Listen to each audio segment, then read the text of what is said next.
যখন আমার ভাইরা স্লোগান দিচ্ছে তরিকুনা তরিকুনা আল জিহাদ আল জিহাদ, আমাদের কিছু সেকুলার ভাই, আমাদের কিছু মুসলমান তারা মনে করে আমেরিকা অসন্তুষ্ট হয়ে যাবে, ইউরোপ অসন্তুষ্ট হয়ে যাবে। শুনে রাখেন, আজকের মুসলিম বিশ্ব যদি, আরব বিশ্ব যদি, ইন্দোনেশিয়া যদি, সৌদি আরব যদি, আমিরাত যদি, জর্দান যদি, মিশর যদি, আজারবাইজান যদি, আর্মেনিয়া যদি গাজায় শিশু হত্যার প্রতিবাদে সকল দূতাবাসের সামনে যদি বিক্ষোভ প্রদর্শন করত এবং মুসলমানরা দাঁড়িয়ে দূতাবাসগুলোকে যদি ভেঙে উড়িয়ে দিত, তাহলে আজ এই ধ্বংসযজ্ঞ পৃথিবীতে চলতো না। কিন্তু আমরা মুসলিম দেশগুলো আমেরিকার দূতাবাসগুলোকে সেফ জোনের নামে আমরা নিরাপত্তা দিয়ে যাচ্ছি।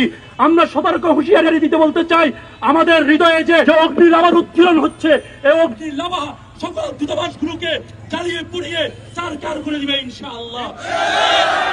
সম্মানিত সুধী, সম্মানিত বন্ধুরা, আমরা প্রত্যেকে জানি প্রায় 15 মাস দীর্ঘ হত্যাযজ্ঞ চালানোর পর ইসরায়েল এবং তাদের যারা সহযোগী আমেরিকা এবং ইউরোপ সহ পুরো পশ্চিমা বিশ্ব ইসরায়েলকে যেভাবে মদত করে সাহায্য করে দীর্ঘ ধ্বংসযজ্ঞের পর 15 মাস পর যখন তারা যুদ্ধবিরতি করতে বাধ্য হলো, কিন্তু আমরা দেখলাম তার মাত্র 2 মাস পর আবার নেতানিয়াহুর সেই হত্যা পিপাসা, নেতানিয়াহুর সেই রক্ত পিপাসা আবার জেগে উঠেছে। রোজা রেখে যখন মুসলমান ভাই বোনেরা যখন ধ্বংসস্তূপের উপর দাঁড়িয়ে ইফতার করছে, সাহরি করছে, তখন এই নেতানিয়াহুর ধ্বংসযজ্ঞ ধ্বংসলীলা আবার শুরু হয়েছে।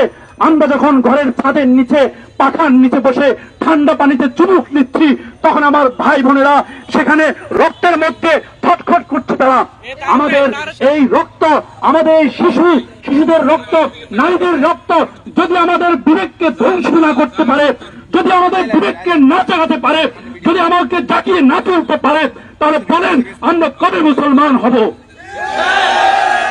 একটি কথা পরিষ্কার বলতে চাই, আমরা জাতিসংঘের কাছে বিচার চাচ্ছি, কিন্তু ইতিহাস কি বলে? 1900 সালের পর থেকে নিয়ে প্রথম বিশ্বযুদ্ধ, দ্বিতীয় বিশ্বযুদ্ধের পর থেকে নিয়ে 1946-এ জাতিসংঘের তত্ত্বাবধানে ইউরোপ, আমেরিকা, সে ব্রিটিশরা সারা দুনিয়ার সকল ইসরায়েলি সন্ত্রাসীদেরকে এনে জায়নবাদী রাষ্ট্র প্রতিষ্ঠার উদ্যোগে তারা ভূমধ্যসাগরের তীরে একটি সন্ত্রাসী রাষ্ট্র রচনা করে মুসলমানদের পুরো ভূমি কেড়ে নিয়ে তারা সেখানে তার জায়গির গড়ে তুলে আজকে তারা বলে মুসলমানদেরকে ভিন্ন রাষ্ট্রের প্রস্তাব দিবে, তারা বলে মুসলমানদেরকে সোমালিয়াতে নিয়ে যাবে, তারা বলে মুসলমানদেরকে রিয়েল এস্টেটের মতো তাদের জমিগুলো বিক্রি করে দিবে। ট্রাম্পের শুধু পাগলামি আমরা কোনোভাবে বরদাস্ত করতে পারি না। সম্মানী বন্ধুগণ, আমি সংক্ষিপ্ত আরেকটি কথা বলতে চাই, যেখানে ঈমান এবং কুফরের বিষয় আছে, এক পক্ষে ঈমান আরেক পক্ষে কুফর, সেখানে কোনো মধ্যম পন্থা নেই। আজকে যখন আমার ভাইরা স্লোগান দিচ্ছে তরিকুনা তরিকুনা আল জিহাদ আল জিহাদ, তরিকুনা তরিকুনা আল জিহাদ আল জিহাদ, যখন এই স্লোগান দিচ্ছে আমার ভাইরা, আমাদের কিছু সেকুলার ভাই, আমাদের কিছু মুসলমান তারা মনে করে আল জিহাদ স্লোগান দিলে আমেরিকা অসন্তুষ্ট হয়ে যাবে, ইউরোপ অসন্তুষ্ট হয়ে যাবে। শুনে রাখেন, আজকের মুসলিম বিশ্ব যদি, আরব বিশ্ব যদি, ইন্দোনেশিয়া যদি, সৌদি আরব যদি, আমিরাত যদি, জর্দান যদি, মিশর যদি, আজারবাইজান যদি, আর্মেনিয়া যদি গাজায় শিশু হত্যার প্রতিবাদে সকল দূতাবাসের সামনে যদি বিক্ষোভ প্রদর্শন করত এবং মুসলমানরা দাঁড়িয়ে দূতাবাসগুলোকে যদি ভেঙে উড়িয়ে দিত, তাহলে আজ এই ধ্বংসযজ্ঞ পৃথিবীতে চলতো না। কিন্তু আমরা মুসলিম দেশগুলো এই দূতাবাসগুলোকে, আমেরিকার দূতাবাসগুলোকে সেফ জোনের নামে সেখানে আমরা নিরাপত্তা দিয়ে যাচ্ছি। আমরা সতর্ক হুঁশিয়ারি দিতে চাই, আমাদের হৃদয়ে যে অগ্নি লাভার উত্তোলন হচ্ছে, এই অগ্নি লাভা সকল দূতাবাসগুলোকে জ্বালিয়ে পুড়িয়ে চারকার করে দিবে ইনশাআল্লাহ।